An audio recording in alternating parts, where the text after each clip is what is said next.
ceux qui le que boye qui likam et na kufi et que ba tubinga mbeli Roger Barandi azali responsable nango. Et ce que je me suis rappelé na ba émission ba ndeko mo ya journaliste à ça là ba pasteur ba loba na ba émission il paraît ba enlevaka bango ba memara bango na makai ba ke torturer bango. OK. Écoute ndeko Roger Baka il paraîtrait que awuti ko bomisa ndeko mo ko awuti France appelle ça qui est prophétie que aloma France aya na ki comme Alain cosmétique aya ko investir en Congo. Wana selon ba dire ya Monaco. Tant ndeko akomi na prophétie Roger Baka pesa qui est akomi abakomi ko sa ba démarche banin il paraît ndenge Monaco azoba ke Roger Baka escroquer ba biloko ba mbongo ndeko a piqué crise à Kofi ndeko Roger Baka oh il wana selon ba dire ada impudique ada na molimo kinduma cupide orgueilleux makamwa ya ko dénoncer ye moi ça il a remonté aza authenticité. Okay. Là selon les dires ya Monaco OK nazo confirmer on ana basi belé abota ana basi 3 bala abota bipa na bipai aza impudique donc tikali ko soutenir yango te na ko enlever wa que ceux qui le loke ceux qui makamba lo ba yeza ya solo que bande comme que na su convocation que invitation te baya komema amba moto kutana bon échange bona bo discussion et que loko mabe komelinga ezali na mutu ya Roger Baka mokili bayeba ba famille bayeba pe ba avocat nanga bayeba. Et dernièrement pour votre information lobby na ba poko na zobeta basket na Ista na silisi na bimi na ekokuta ba phare nanga ya sima ba panzia on na poussembo bana ba panzi ba phare ya ka oui na poussembo na zotala le temps que na zotala moni taxi mo ya jaune le kimbango et parce que yenda lobi ke azbazolo kisanga bande ko wana ba lobi ke so continuer na comment batani comment Roger Baka o soko zo continuer na comment Roger Baka o kufu et Roger Baka les garçons o ya zo le ka azolo ba ke ba bureau de ceux qui ba agent mo bazolo ka ba ya ko luka na ndako akimi kutu on pas azal so pas na bangote ngana yebisa papa Roger que non ngana journaliste na hote na dépendant na hote na dépendant na nzambe ya lula je suis au milieu du village ceux qui oyo lobby yeba ke bande comme so ba roya ke na roya mabango ceux qui ke ba journaliste musu ba kangama na que non ceux qui ba zo ya mayo ba ko ya mabande comme souste et pas chez moi ça ne passe pas. Oh Alvin bona boye bino ko saba émission de diffamation sur ngai va porter plainte boya ko lakisa ba preuve ceux qui ngana bomaki Alain cosmétique moi na poto ceux qui na escroquer ceux qui na bimana ba femme mari papa okoloba na nganga na yebi fina ote na yebi yote arrête de pia yokelanga eloko ayo restaurant business class VIP Bruxelles restaurant business class VIP ouais zali na ba cuisine spécialisée na ndenge ya mukiete lokola cuisine spécialisée congolaise pe africaine awa soki okoti biloko tu ya mboka okoliango joli kitoko o makayabu kwanga mbinzo ndakala okoliango joli kitoko awa bilubutu elamba maka awa bongo biloko ya kotumba lokola soso ntaba mbisi awe tumba maka joli kitoko na niveau ya kosakana te olie ozamo bimba na restaurant business class VIP na Bruxelles bazali pe na mobange na salle oyo ba organizaka ba activité ya ndenge na ndenge lokola ba soirée ba anniversaire mariage conférence pe ba activité mususu ekoki kosalema awa oso tuna ngai soki ezali wapi restaurant business class VIP na Bruxelles ezwami na adresse oyo 39 boulevard Jubilé Bruxelles 1080 métro Riboucourt l'une 2 P6 30 51 arrêt Jubilé awa na restaurant business class VIP na Bruxelles yango nde nzambe ya babilubu o etali ba congolais pe ba africain c'est naturel gardez bandi na yo toujours Placide et Bio le patron de business class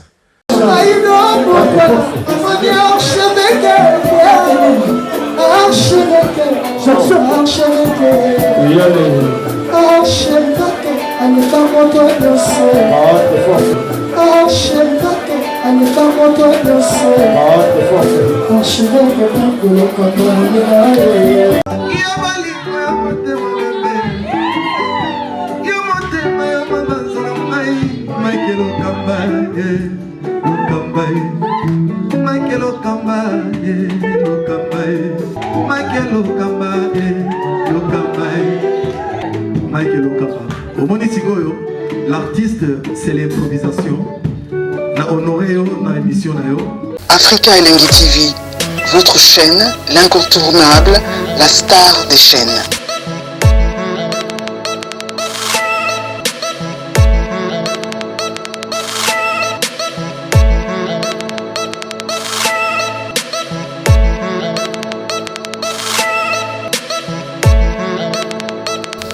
Africa Elengi TV, la magie de l'info.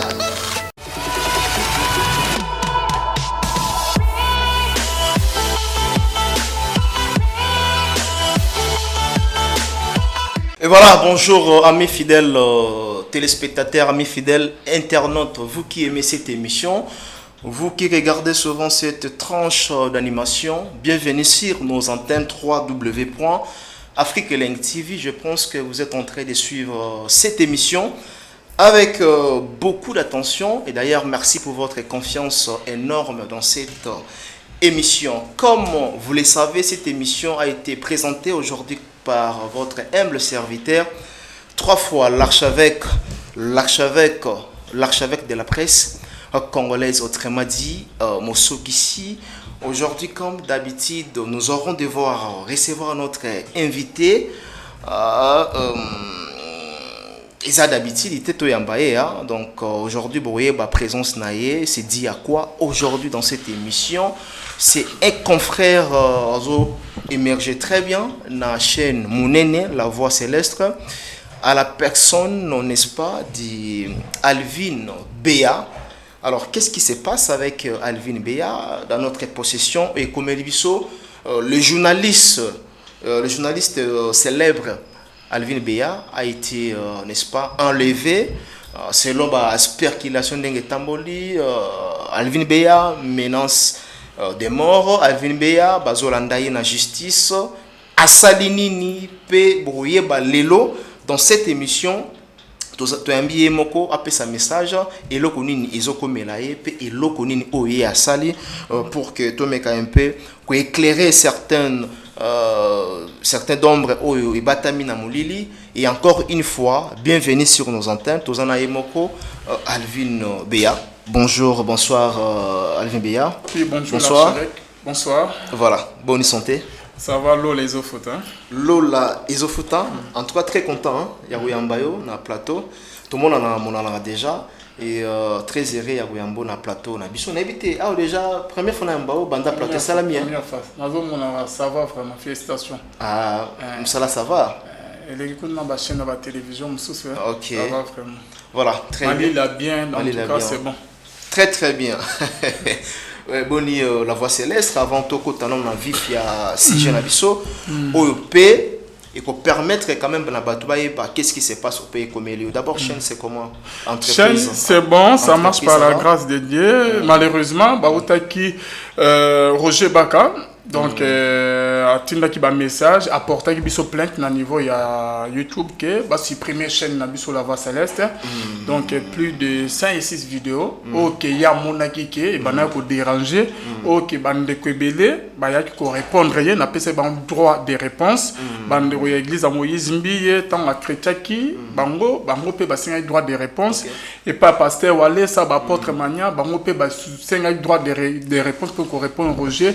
Ba pasteur moi ebele Moïse Mbiye pasteur Wale ça apôtre Mutombo Kalombo Baraka Mugisha ba pasteur ebele Roger Baka porta qui plainte kolobaki ba émission wana il faut elongwa na minute au plus de 5 vidéos ils allaient bloquer na niveau ya chaîne na biso il est motivé que ba supprimer chaîne na biso La Voix Céleste à lobby que parce que biso tout ça ba diffamation contre Roger Baka c'est ça. Alors nayebi que bien que on anticipe vraiment rapidement, ça prouve aussi que makambo est comme sérieux. Alvin Béa eloko nini ndeko na biso Roger Baka azo reprocher la chaîne ou azo reprocher na bino? Eh ben Roger Baka c'est un jeune Ok, à qui j'ai beaucoup de considérations, on respectera Azakulu tout au banana et des Picala. Si je me rappelle très bien, c'était vers les années 2012-2013 comme ça. Mais que tout le temps, Roger Baka a proposé qu'il y ait tout cela qui va dénoncer. Ok, alors qui a versé moi dans la Bible, ne prenez pas part aux œuvres infructueuses des ténèbres, mais dénoncez-les. Aya qui to commis pe na cahier na galerie présidentielle, c'est où dans la Casarema, pas PDG na biso. Blaise Manzambe. Le pas Blaise Manzambe to bani depuis Kala. Donc en fait, ma kamiyaba arrestation est bani Kala depuis Kala. Faut préparer vision na zaye nango, ngande na memier na net. Donc c'est là. Question d'abord na yeba. To yebela ki Roger Baka juste à la télévision. Au biso to yeba ki Roger Baka. Interpréter ba film nigérien. Alors nana mema Roger Baka na internet. Roger na média place azali ye moyebi ngande na mema ye. Yo to mema Roger na première émission ça les ana kaza. So rappeler na première émission na ye o ya banda na internet. Ouais, ayaka mingi c'est yo na zala ki pe trop proche ya pasteur Walesa. Ah d'accord. Abana pe au travail qu'on a bande comme sous ba place ba apôtre Mania. To banina ye pe wan papa tinda ye ko ye bana alongwe pa Walesa ba comme ben c'est pe na ba chaîne société ça. Voilà. Donc c'est ça quoi.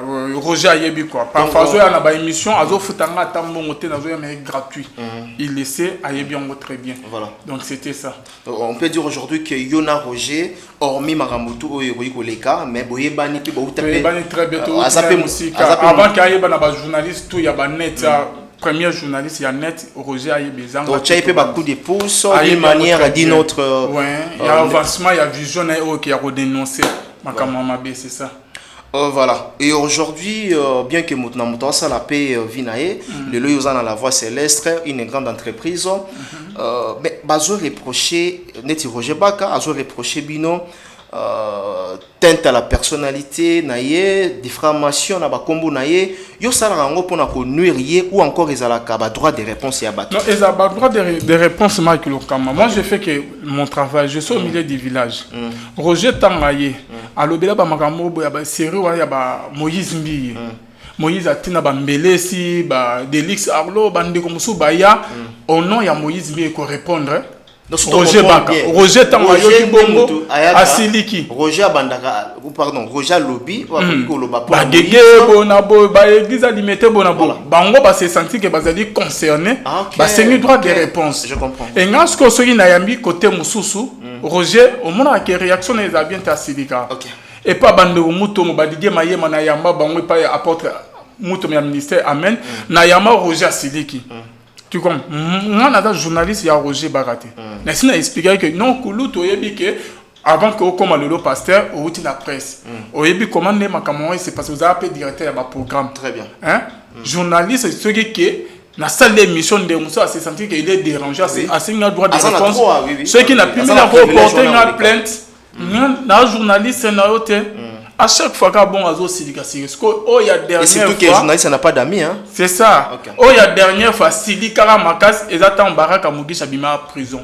To tuna na émission azo seka bakangi e bona poser ba question Baraka Mugisha langa qui on a prison à Brazza. Tant maye qui na signé droit de réponse. To salina ye Roger Sili côté wanda Silika 100%.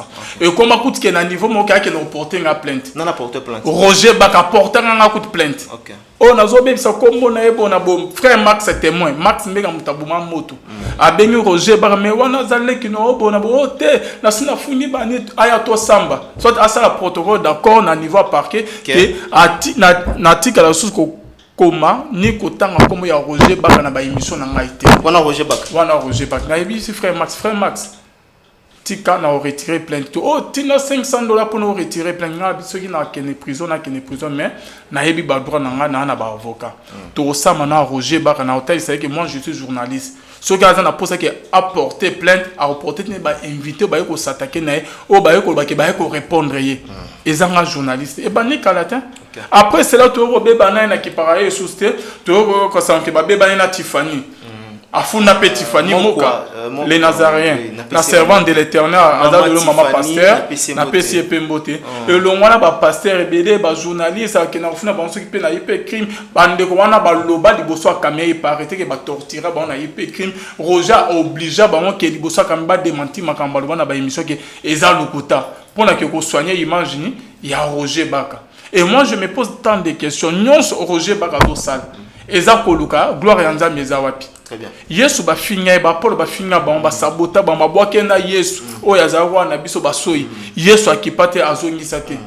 Et Roger Barazoluka qui a soigné image il se reproche de quelque chose ou comment. Ce qui que tu te sens que oza innocent.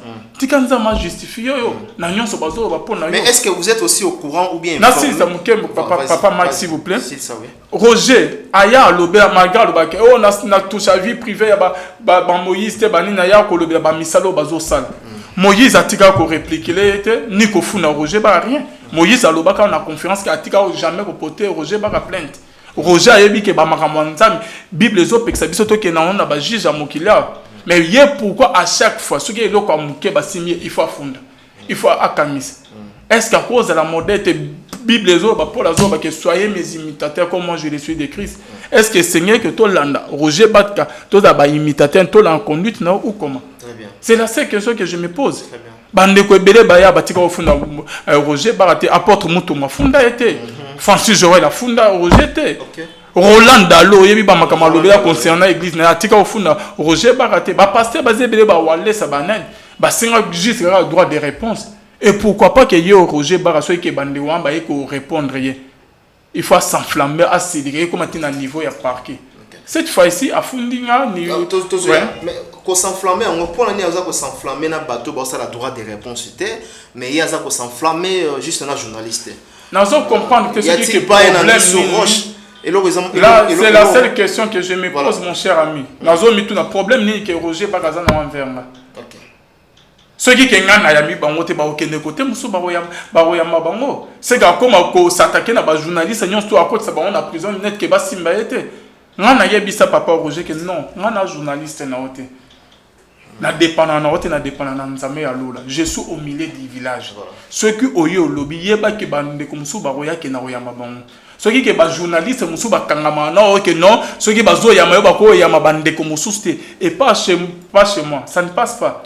Na bébé ça va contrer bien na ba pasteur musu ke ba futa $1,200 $1,500 par mois par rapport ya ba biloko. Na yonde oya ko na ba émission na ofelo futa elote.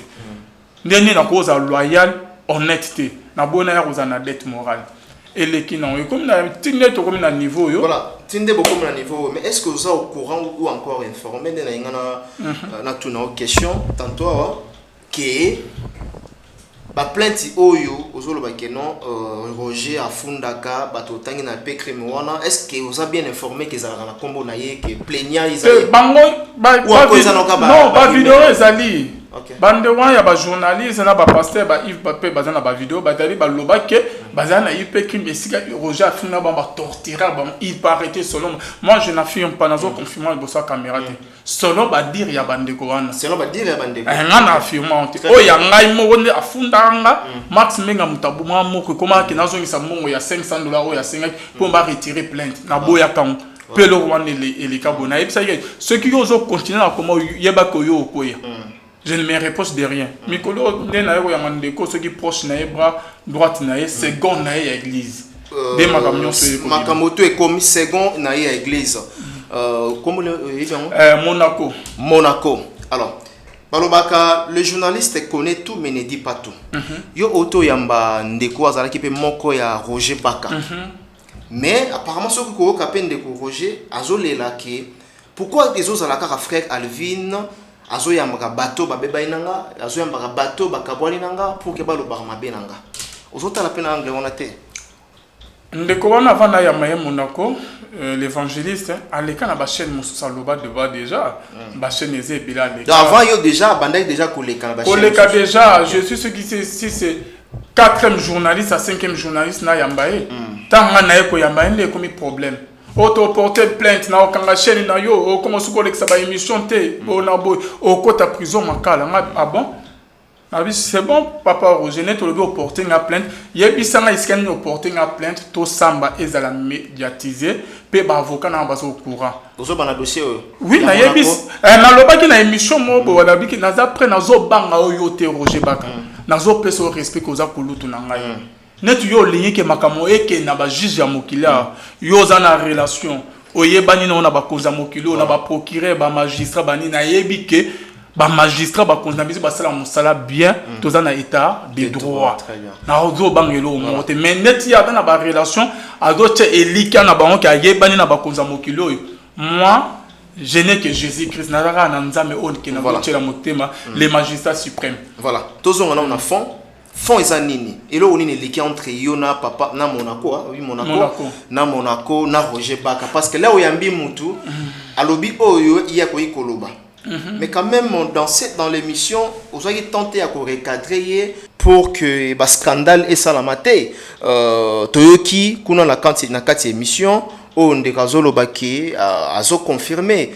Donc, monsieur Monaco aurait dit que Roger Baka abomi mutu bien aboma mutu alobi mamakamu oyo et zo baby ça peut image à mutu. Est-ce que vous avez quand même temps? Il y a kolandela ou bien ko recadrer il y a kolekisa ou bien kolekisa te. Papa Mike au monde na mokili celui qui ozo salela nzambe na ndenga solo ce qui vraiment causa juste oui. Tu es innocent peu importe au mokili bakoloba nzama lo la justifier bituma o ke to okutana na mokili ezate ke biso moto la kisa makasi na biso ke to yeba na ba konzi ba relation ba mbongo to kotisa bino na ba prison na ba makala que ceux qui ont eu le banzambi, tel nzambi nzama justifié. Mais ceux qui ont se reproché na elo como ozo ningo soigner image na wan etalio. Concernant la question toninga, Monaco aye tozo sa l'émission tout au long de l'émission le bi que coûte ndeko Roger Baka. Il paraîtrait que awuti ko bomisa ndeko ko awuti France a pesa qui est prophétie que aloma France aya na kin comme on Alain cosmétique. Aya ko investir na Congo. Wana selon ba dire ya Monaco.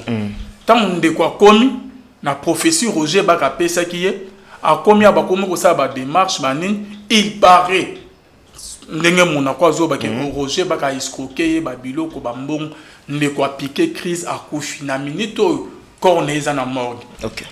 Ba famille ya ndeko na poto ba. Voilà ba dire ya Monaco. Oui. OK. Ba s'apprendre na Roger Baka. Ba fingi ye bona ba Alexis kutu odion. Monaco a lobby. Ndeko Roger Baka o il. Wana selon ba dire ada impudique ada na molimo kinduma kipide orgueilleux makamwa ya ko dénoncer ye moi ça il a remonté ada authenticité. Okay. Là selon les dires ya Monaco OK. Nazo confirmer onté. Ana basi belé abot ada na basi 3 bala abot bipa na bipai ada impudique bilo. Donc tu cali ko soutenir yango té. Ngasko na téléménal non. OK. Na ndena yebeli mon frère Roger Baka. Makamo zoloba. Et monsieur Zali. Très bien. Nazo ndima ngoté. OK. Nga nazo zelo Roger Baka ya na émission américain peu ko éclairtir.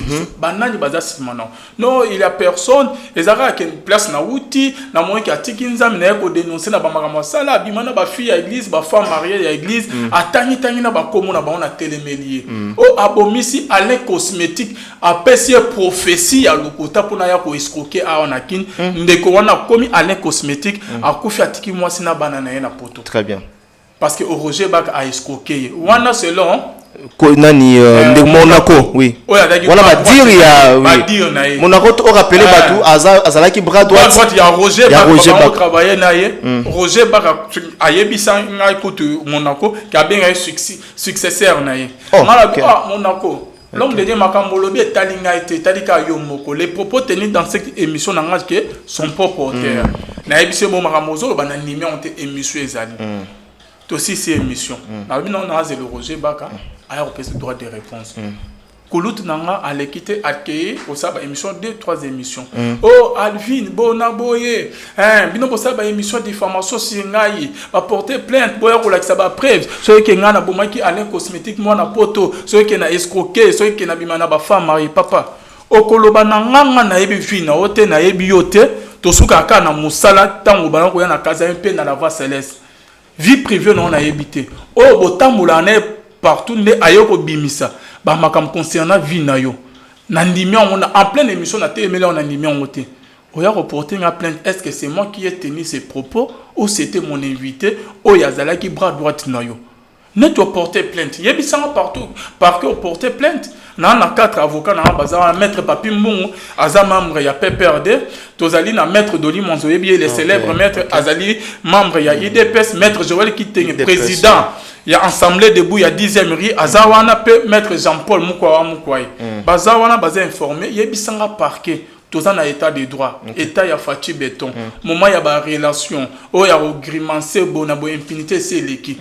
Tout ça na moment ya droit, tout ça pesa ba juge ba magistrat confiance. Na koya to samba. So ina za bato na ko ta. Na linga tu la question moro, peut-être ba tu répondre là. Na o tu yo relaté biso awa. À part na yeza place nini parce que na bi à part na yeza place nini na émission ya mbaki ndeko monako alobi parce que na ça ba émission diffamatoire ko lakisa ba après au place na na bongo yom to lakisa ou bien invité par na yeza nini na marambo yo parce que mutu oyo ya censé ya ko landela ou encore ya ko porter plainte pour nanga c'est à mon avis eza ndeko na biso au Monaco peut-être Monaco marambo lobaki Nenga lobela ki yango yemo ka yebi so azana ba preuve ou encore azana ba preuve. Donc pour nanga à mon avis jusqu'à présent na moni ke ba ko landela ndé Monaco sko bazo incliner combo na yo na faire oyo nini parce que na ndengo yo lobby aux journalistes au tikali pe journaliste na émission totali wana par na ezani. C'est la seule question que nazo se poser par na ezani na makamo. Moi j'ai fait que le travail invité à na yambié.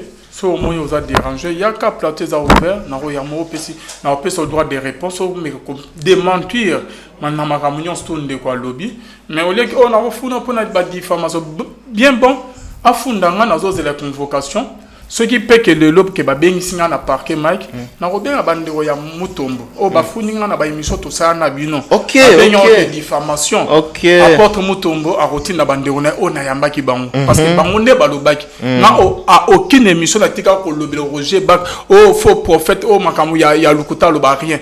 Ce sont les invités. Na obenga bandero ya porte mutombo kalombo, na bengi bandero ya Walesa, na bengi ba o ya Baraka Mugisha, na bengi ya Rolanda Lo, na bengi ya Moïse Mbiye, bazé belé ba koya wana jour en tozo samba, ba o ba tendaki ba propos que Roger Barazo ba ke diffamation ezanga tezali bango.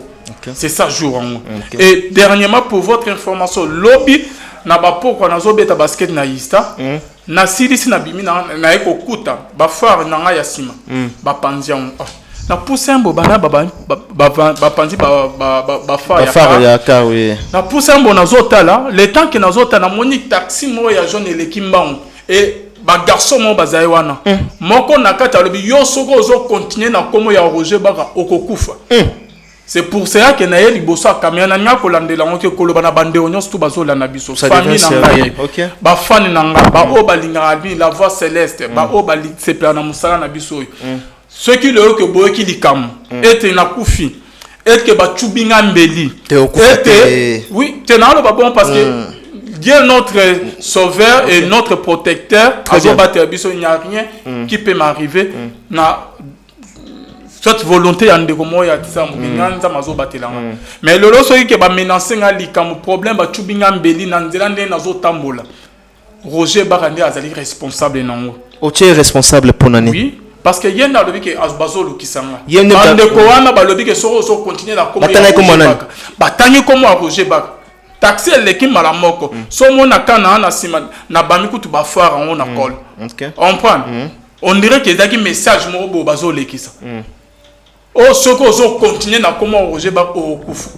et Roger Bak les garçons o yazo les cas azolo ba ke ba bureau de ce qui ba agent mo bo bazo luka ba ya ko luka na ndako akimikutu on prend azal so pas na bangote j'ai vite compris et d'aba o que Roger Bak azo lukisanga ke ba sala nga pe mabe lolo ce qui problème et comme elinga ba mettre avocat ba la seule personne o ke ba ko landela ngana za na ranking nande ko mo to yebinga très bien très bien la seule personne on a yebi ke adana problème na azo luka na ba sorte nyons tout eza Roger Bak lolo ce qui problème et comme elinga eza na mutunaye parce que na tuni parquet ni no fundi to kene ke to samba na ben ba avocat na to samba na ba o ke to tona na ba émission aboyi ko lo ba parquet en pleine émission o na lo ba parquet te boke ko ko on peut bona bo pona ke ba ba sa dossier Un nouveau numéro de Flash Info Magazine dans vos kiosques. Fifi Masuka Saini, plébiscité meilleur gouverneur de la RDC, selon le sondage Écho d'opinion. Jean-Marie Kassamba, le précurseur du nouveau narratif, en vendant une bonne image de la RDC grâce à sa chaîne Télé 50, honorée par un trophée de la cage du mouvement citoyen. La ministre Adel Kayenda présente la 4e revue du portefeuille à lire dans le corps de votre magazine d'information. Recensement et identification de la population de la RDC, Richard Ilunga déploie 6 soldats sur terrain pour accroître le rendement de l'office de route. L'opération de mise en retraite est une nécessité, une information à croquer sans modération, à inscrire dans le chapitre d'innovation, Perfect Télévision, une télévision de haute définition qui gagne le cœur du Congolais. À lire également dans le corps de votre magazine, édito de Jean-Marie Bassa, ses chouchous de la presse congolaise, parle de la désinformation comme un danger pour la nation.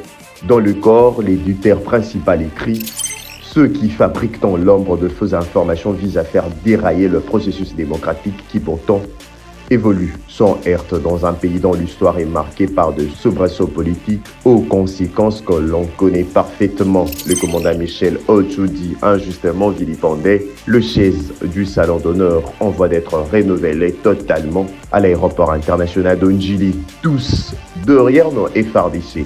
La campagne Bendele Koyate, lancée par le ministre de la Communication et Médias, porte-parole du gouvernement Patrick Mouyaya Katembwe, apporte ses fruits. Le nouveau directeur provincial intérimaire à la direction générale des douanes et assises DGDA de la province du Haut-Katanga s'imprègne de la situation générale. 24 pages d'informations générales, 24 pages de connaissances et promotions, 24 pages qui fait de vous roi d'infos pour ne rien rater de l'actualité en temps réel.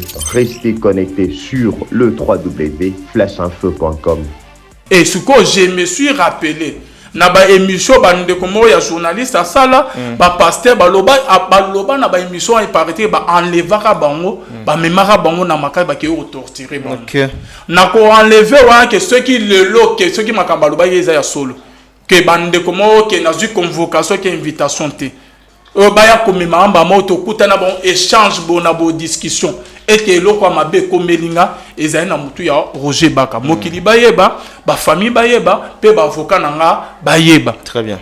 Tu vois, c'est ça parce que je commence à me sentir que je suis en danger. Problème ni na sali oyo et koki koleka bongote makamusuzu na problème te Roger Baka kulutu na respect raye makas asa musana na accepter na problème o que tozo kana Roger Baka ya limité que na ya ba invité mususu ba ya koloba ba makamba contredire ba makamba na ba émission ada sensible ceux qui na yami bande mususu ba yeko s'attaquer na ye asiliki mais tandis que un tel miracle limité nzamba ko frapper ba on yazo sepela parce que ceux qui bande comme ça se sentir que baza concerné na makamo Roger Barazo ba ko répondre ya siliki. OK. Et là on est na sali Roger voilà nous sommes presse donc ba orientara biso té et puis ba manipuler presse té. C'est ce que je refuse.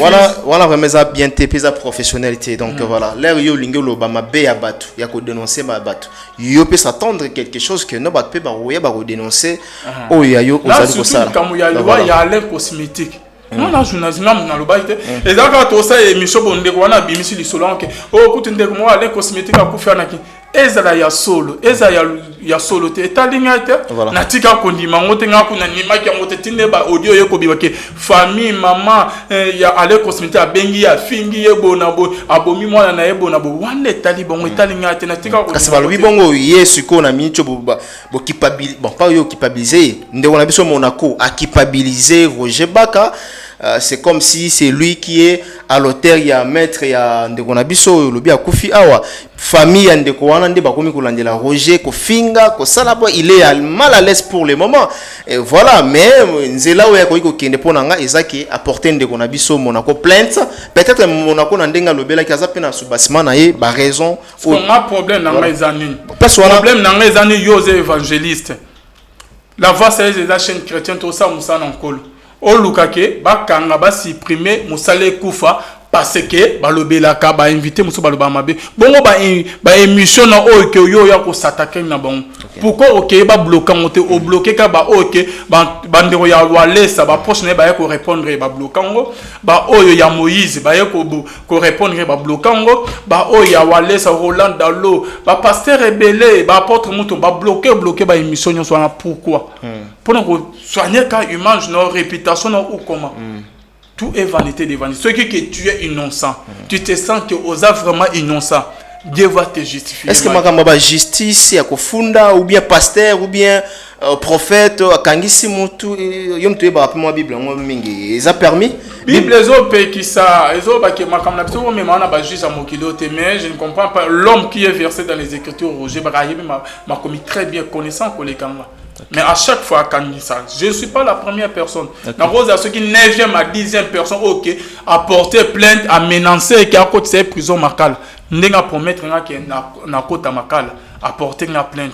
Nazo c'est l'invitation. Voilà. Adresse nanga yeba na bon marché. Nazo ba Roger Bagate. Très bien. Au lieu que ba comme filer ngane bazan que ce problème que dans la mutune.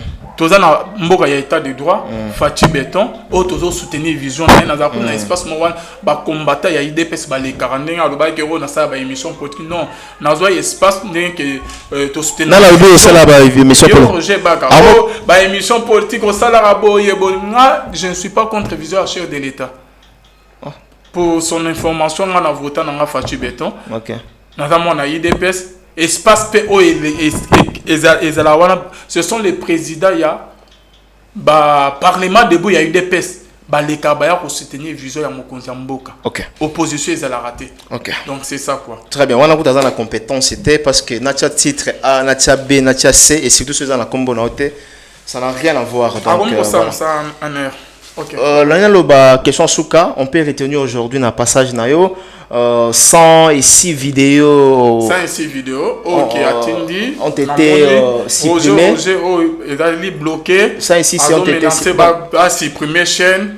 Donc c'est ça. Donc jusqu'à présent maintenant c'est ça va supprimer chaîne. Supprimer volonté na ya mwana ndenga tina apporter plainte na YouTube, apporter plainte awa bazoluka bakanga biso. Mwana ozo ki mate so mona kwa ozo ki mezaye. Moi je ne me reproche de rien ozo ki mate ba menacer ngandete. Na va na beau marché, na venir soit à côté ya Hôtel Phoenix. Non, on lingo pesa, nazo pesa adresse pour na la kisaye que nga nazo banga justice. Non, nazo personne non identifiée, auto le déjà que bazo landa. Mais ce qui comme ezaye ezana mutuna il va endosser les responsabilités. Très bien. Très bien papa. Mais là on a problème na papa na Roger que ada papa mon a respectarateur a bien ayebi di lobanza mais très bien. Donc c'est ça quoi. On a problème na yete celui qui est peut-être que sous la colère à cause de la Bible ou sous Bible les autres c'est un biso maîtrise de soi. Total mon akoba nzambe. Donc c'est ça quoi. On a bandé oignon tout bazola na biso ba pasteur ba musicien, tous anet ba pharisien ba scripté. Oh Yesu azo yebsa ba disciple na ye, ce peuple m'honore de leur bouche mais leur cœur est éloigné de moi. Donc il y a beaucoup de personnes qui connaissent très bien la parole de Dieu, qui sont versés dans les Écritures, mais tchaka liloba yanzambe en pratique.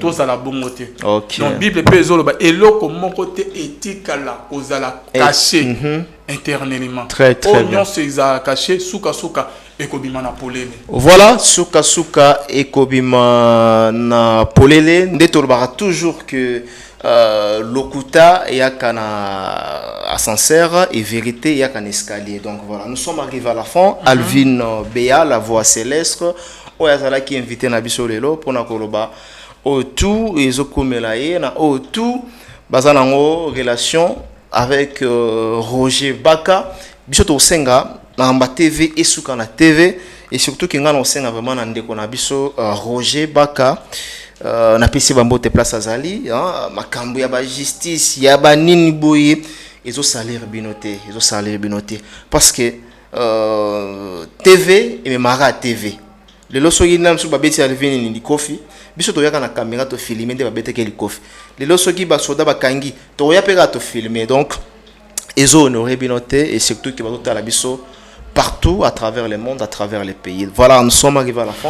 Je ne sais pas si que vous avez un message en souka ou encore un message à ceux qui ont. Merci beaucoup. Merci Elvin. Merci Elvin Béa. Merci à Bande Oignon tout bazo soutenir biso. To sempre ba misuba soutenir biso toujours la prière. Merci na pasteur na biso, pasteur fait amis si à la bouche autorisée de l'Éternel depuis Zurich.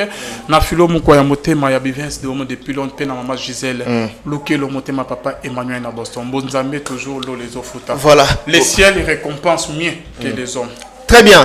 Bonzambe, Katina Bonzambe, Lo les Ofuta, Motaboué Bokwae Wapi. Merci papa Alvin. Merci papa Mike. On se retrouve prochainement. Non, les numéros de contact n'a pas de il n'y a pas de problème. Il n'y a pas de problème. Voilà, et surtout. Plus 243. Plus 243. 85. 28.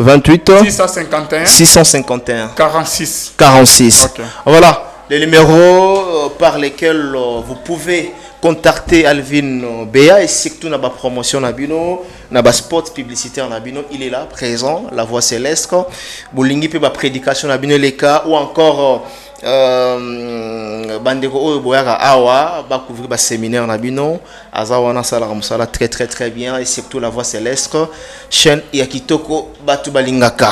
On se retrouve prochainement si nous sommes le même langage avec la régie. On se retrouve prochainement pour un nouveau numéro. D'ici là, portez-vous bien. Au revoir.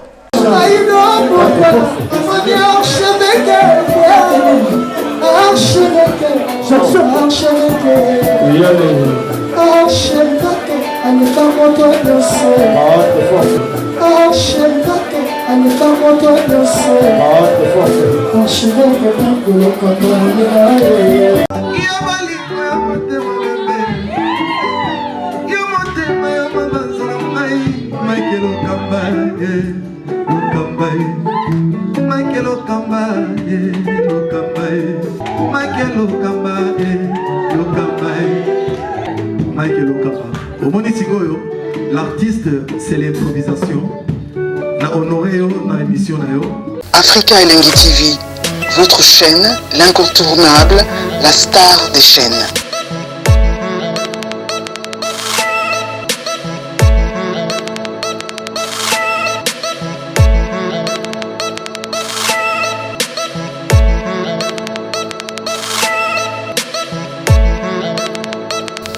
Africa Elengi TV, la magie de l'info.